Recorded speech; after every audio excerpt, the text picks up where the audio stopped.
Namaste and welcome to this exciting episode of Sathology Debunking Mythology. Sathology के इस episode में आपका बहुत बहुत स्वागत है। आगे बढ़ने से पहले लाइक करिए, शेयर करिए और हमारे चैनल को सब्सक्राइब करिए। तो और ऑल्सो हमारे गुरुकुल में जुड़िए जो Canada, north America, south America में अवेलेबल है at the Pacific time 4:15 PM। अपने बच्चों को धर्म के विषय में स्ट्रॉन्ग एजुकेशन दें ताकि वो भटके ना, क्योंकि प्रोपेगेंडा हिंदुओं के विरुद्ध बहुत चलता है अमेरिका में, वेस्टर्न कंट्रीज में। चलिए अब शुरू करते हैं। कनाडा और भारत, देखिए अगर इतिहास में जाएंगे, ये बड़ा नया देश है। 1985 आपको ऐसा लगता था कि कॉलोनाइजेशन ख़त्म हो गया है, मैं आपको ज़रा अवगत कराऊं कि कॉलोनाइजेशन आज भी चल रहा है, ख़त्म नहीं हुआ है। क्योंकि जितनी भी ज़मीन यूरोपियन पावर्स ने इलीगली ऑक्यूपाई करी हैं वो आज भी उनके कब्जे में है। कनाडा एक ऐसा राष्ट्र है जो इलीगल राष्ट्र है।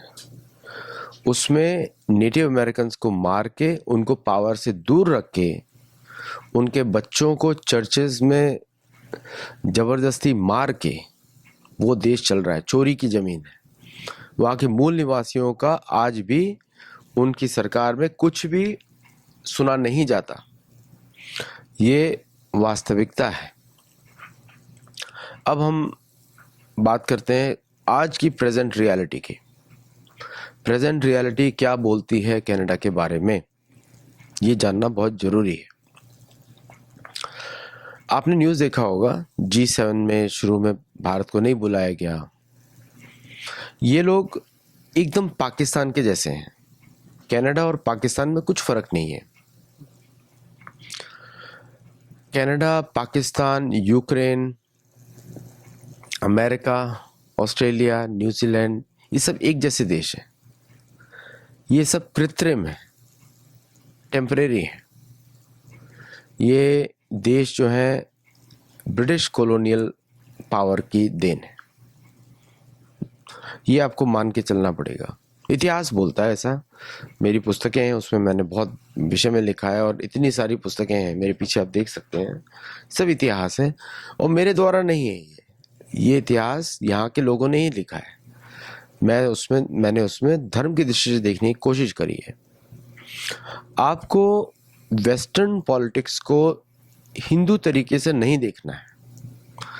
आपको वेस्टर्न पॉलिटिक्स को उनके अनुसार देखना है। बार बार मैं बोलता हूँ, अगर आप अपने हिसाब से देखेंगे, धर्म की दृष्टि से देखेंगे, तो आपको करुणा आएगी, दया आएगी।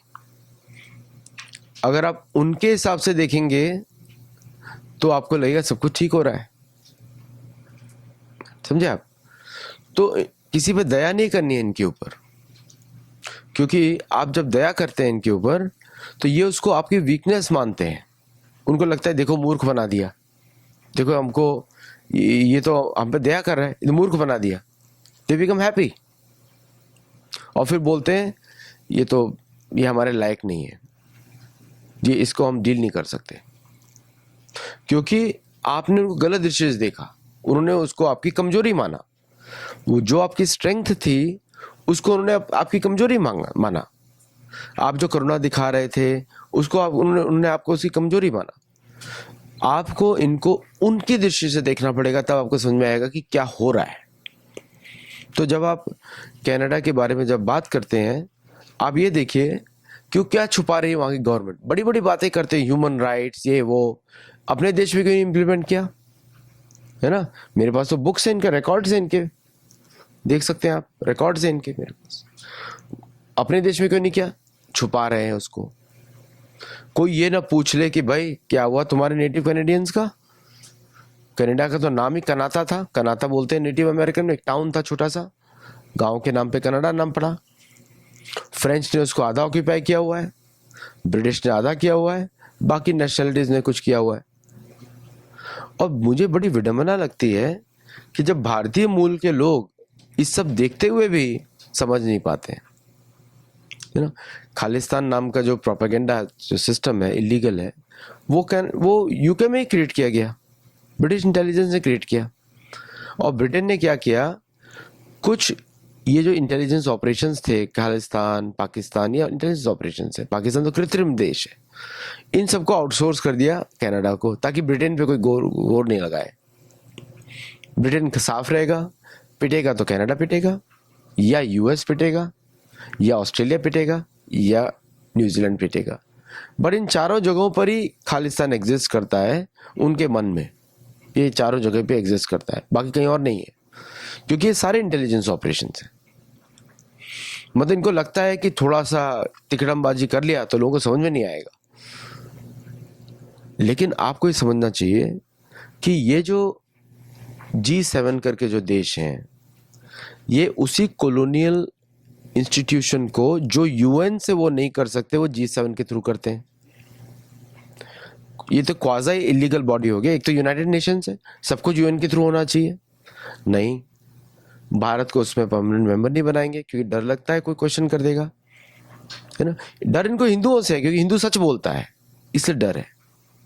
इसलिए मैं आपसे बोल रहा हूं, आप धर्म की दृष्टि से ना देखें, आप उनको उनकी लोकल मानसिकता से देखें, क्या बचा रहे हैं, what are they trying to save.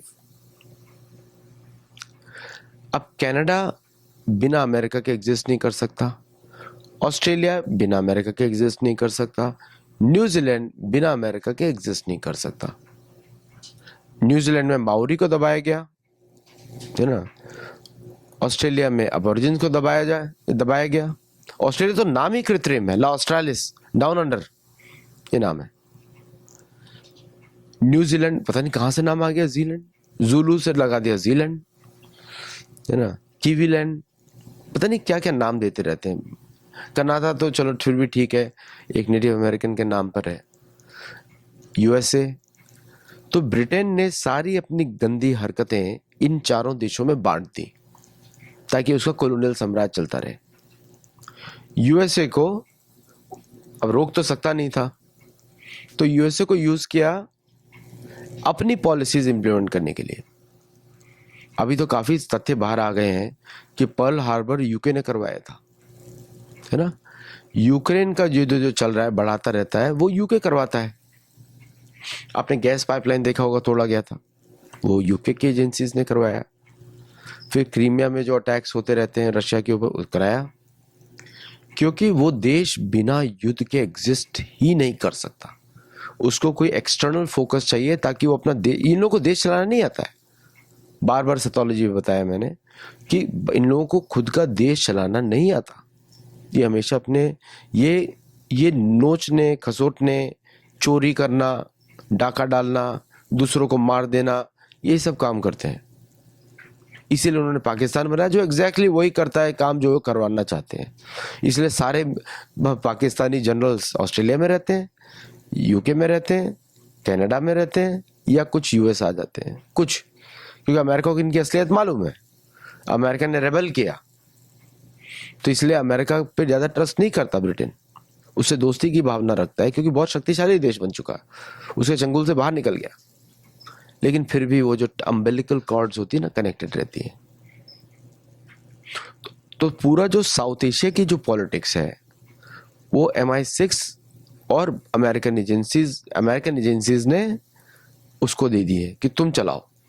तो बांग्लादेश में गड़बड़ी होगी या इधर गड़बड़ी होगी, और वो लोग कुछ डायरेक्टली काम नहीं करते हैं, इनडायरेक्टली करते हैं, एजेंसीज के थ्रू करते हैं। कुछ काम यूएन के थ्रू करवाते हैं, कुछ G7 के थ्रू कराते हैं, कुछ नेटो के थ्रू करवाते हैं। ऐसे काम होता है हर जगह। अब जो रीसेंट कंट्रोवर्सी हुआ था कि भारतीय प्राइम मिनिस्टर को G7 में इनवाइट नहीं किया, अरे क्या फर्क पड़ता है भाई क्या फर्क पड़ेगा, आप नहीं बुलाओ तो मुझे क्या फर्क तो नहीं पड़ता, भारत को कोई फर्क तो नहीं पड़ता है ना। मतलब वो 41, कनाडा जो है 41 मिलियन लोगों का देश है, 4.5 करोड़ का, 4 करोड़ का देश है। उसकी इकोनॉमी बोली जाती है $2.2 ट्रिलियन। मतलब कहीं से भी नंबर ऐड कर दिया, कुछ भी ऐड कर दिया। कॉस्ट ऑफ लिविंग इतनी ज्यादा है, 55,000 to 65,000 पर कैपिटा इनकम होती है। मेजोरिटी कैनेडियन इतना ज्यादा टैक्स देते हैं, और cost of living is so high, तो actual value of economy is much less. अच्छी अच्छी कारें और अच्छे देख के इंप्रेस मत होइए कहीं पर भी, है ना। अच्छी कारें देखकर या अच्छा, अरे रोड्स अच्छी हैं, ये अच्छा है, उससे इंप्रेस मत होइए।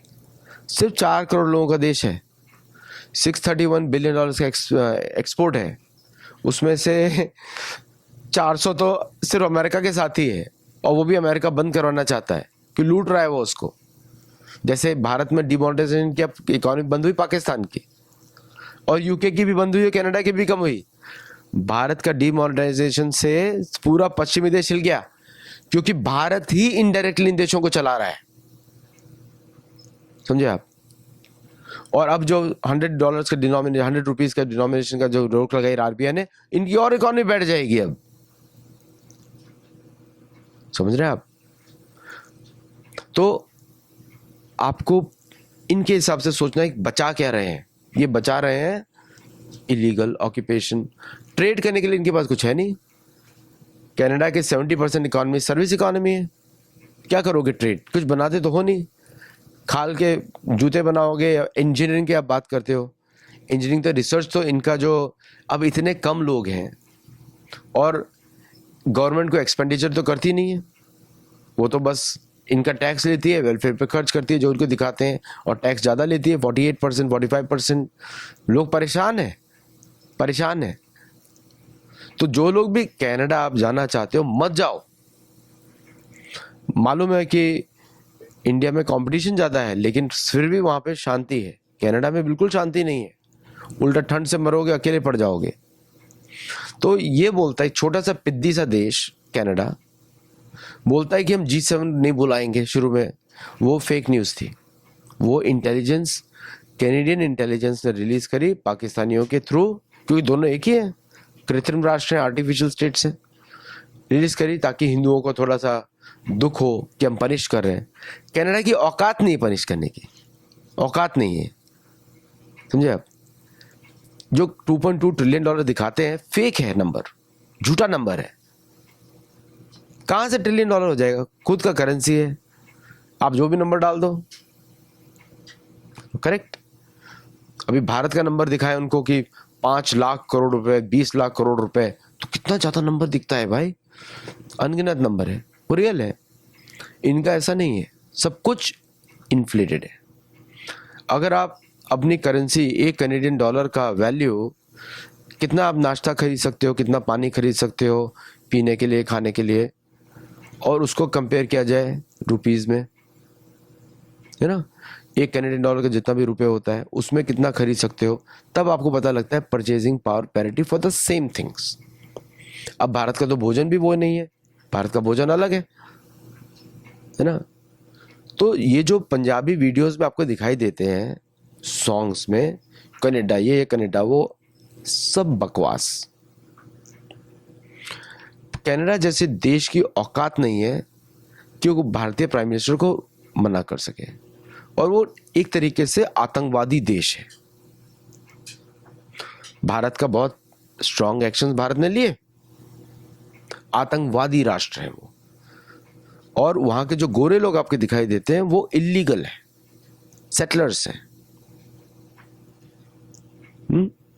तो प्रधानमंत्री नरेंद्र मोदी जी को G7 का बोलने की जरूरत नहीं भाई, हमको भारत में बहुत सारे काम करने हैं, हमको यही जरूरत है G7 में जाने की, बोल देना चाहिए।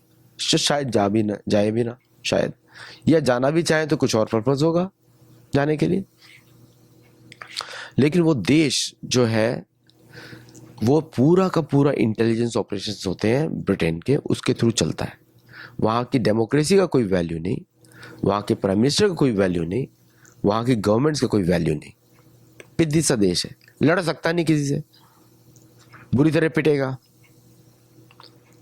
है ना, उसकी औकात नहीं है लड़ने की। और मैं इतिहास की दृष्टि से बता रहा हूँ, कुछ है ही नहीं उनके पास लड़ने के लिए। अमेरिकन पेट्रियट मिसाइल्स हैं, अमेरिकन F-18 हैं, अमेरिकन F-35 है। भारत तो खरीद ही नहीं रहा F-35, भारत तो खरीद ही नहीं रहा उनका पेटेंट। भारत के पास बेटर सिस्टम्स है, भारत के पास टैंक्स भी बेटर है, भारत की खुद की टेक्नोलॉजी है, ये तो बोरोड मनी पे काम करते हैं। तो आप कनाडा को और अमेरिका को एक ही राष्ट्र मानिए, सिंपल। ब्रिटेन ने अलग करके रखा हुआ है क्योंकि उसको कुछ चाहिए जहां से वो गंदे काम कर सके। अब ब्रिटेन की हालत खराब हो रही है, ब्रिटेन में सारे पाकिस्तानी भर गए, उनको बुरा कर्म लगा, अब पाकिस्तानी पीट रहे हैं। 19 सिटीज के मेयर्स हैं, काउंसिल्स की काउंसिल चली गई है। Islam is compulsory in all British schools. Canada में भी ऐसा हो जाएगा थोड़े दिनों में, इस्लामिज्म जो पढ़ाते हैं, है ना। तो और जो लोग कनेडियन कनाडा बोलते रहते हैं, सबसे पहले उनको इलीगल किया जाएगा। बिकॉज अभी जितना भी आप देखते हैं कनाडा में और अमेरिका में रेसिस्ट अटैक्स जो होते हैं ना हिंदुओं के, वो सारे सिखों को ही दिखाते हैं वहाँ पे, मतलब खालिस्तानियों को ही दिखाते हैं, क्योंकि उनकी वजह से बुरा नाम पड़ गया सबको वहाँ पे। तो भारतीय प्रधानमंत्री क्यों जाएगा वहाँ पे, क्यों जाना चाहिए, है ना। मैं तो कोई पॉलिटिकल मेरा कनेक्शन नहीं है, मैं तो I am just an author. लेकिन मैं जब सिचुएशन देखता हूँ कनाडा की, कि देयर इज, उस देश में कुछ है ही नहीं, उसकी इकोनॉमी मुंबई सिटी से बेटर नहीं है। भारत की पॉपुलेशन ज्यादा है, भारत की पॉपुलेशन ज्यादा है तो रिसोर्सेज स्प्रेड होते हैं, लेकिन कोई भूखा तो नहीं मरता, उतना तो भारत ने मेंटेन किया है। और वो जो कंजेशन है भारत की सिटीज का, उसके लिए प्लानिंग चल रही है कि धीरे धीरे वो कम होगा। It doesn't take one day, क्योंकि वो स्वाभाविक राष्ट्र है, नेचुरल सिटी है, नेचुरल कंट्री है।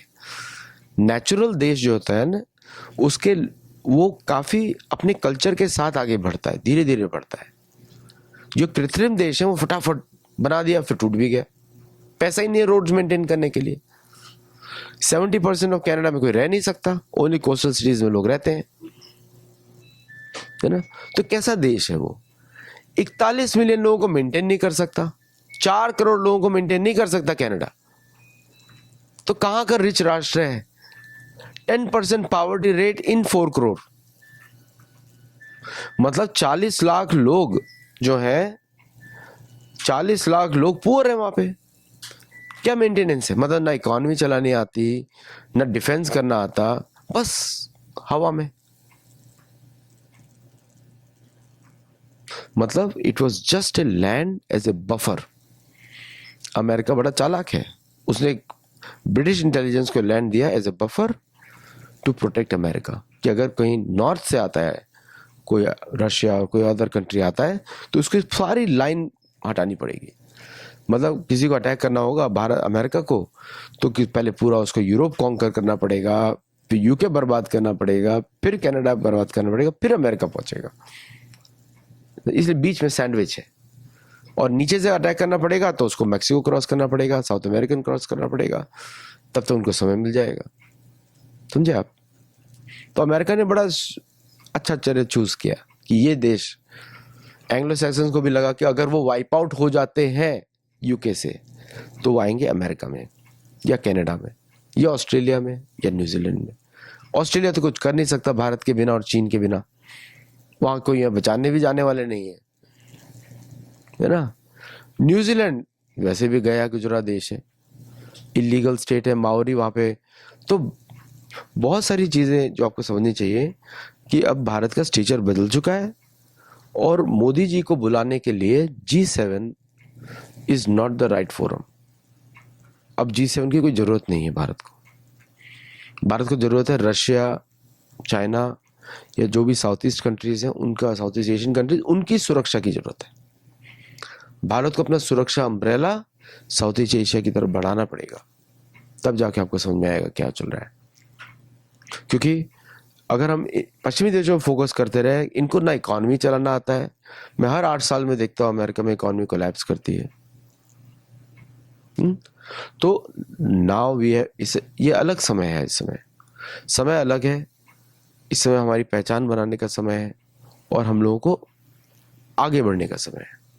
ये समय ऐसा है। तो वेरी इंटरेस्टिंग डेवलपमेंट्स हो रही है। और भारत को जो G7 पे जो नाटक हुआ, वो एक फेक नाटक था, इंटेलिजेंस द्वारा प्रमोट किया गया था। और जब आपके पास पाकिस्तानी बुद्धि आ जाए तो भगवान ही मालिक है, क्योंकि उन लोगों ने ना अपना देश बनाया ना किसी और का देश बनाने वाले। ये लोग ना अपना देश चला पाए ना आपका चला पाएंगे। इतना बड़ा UK sun never rises British, वो सब ड्रामा था, डॉक्यूमेंटेड ड्रामा। अब सारा एक्सपोज हो चुका है। मतलब इतना बड़ा ड्रामा किया, सन नेवर सेट्स, तो अभी तो सन तो सेट ही होता रहता है वहां पे, खाने के भी लाले नहीं है। उनका जो किंग है मुसलमानों के लिए वो बना रहा है डेट्स देने के लिए। तो वो सब ड्रामा था। ये ना कभी पहले राज के जब तक अगर सुभाष चंद्र बोस जी नहीं होते और पीटते नहीं ब्रिटिश सोल्जर्स को, तो अभी तक मुझे पता नहीं लगता कि ये कैसे लोग हैं। आजादी सुभाष चंद्र बोस की वजह से मिली है। अब पता लग गया सबको, अब सबको पता लग गया। ना शस्त्र तुम्हारे काम करते, ना अस्त्र तुम्हारे काम करते, ना तुम्हारे पास पैसा है। सब झूठ बोल बोल के मीडिया मीडिया मीडिया कर करके, मतलब एक मेंढक ने अपने को बताया मैं बहुत बड़ा हूं और फिर फूट गया। आप समझ गए होंगे। Thank you for watching. हम लोग को सपोर्ट करिए, लाइक करिए, शेयर करिए और लोगों को बताइए इस चैनल के बारे में। और हमारे साथ जुड़िए, हमारे लिटरेचर फेस्टिवल में जुड़िए। मुझे बहुत ज़रूरत रहती है आपके सहयोग की, सपोर्ट की। हमारे गुरुकुल में जुड़िए और हमारे गुरुकुल में जुड़ने के लिए आप ट्रेन होइए और पढ़ाइए। Thank you all very much. नमस्ते एंड जय जगन्नाथ।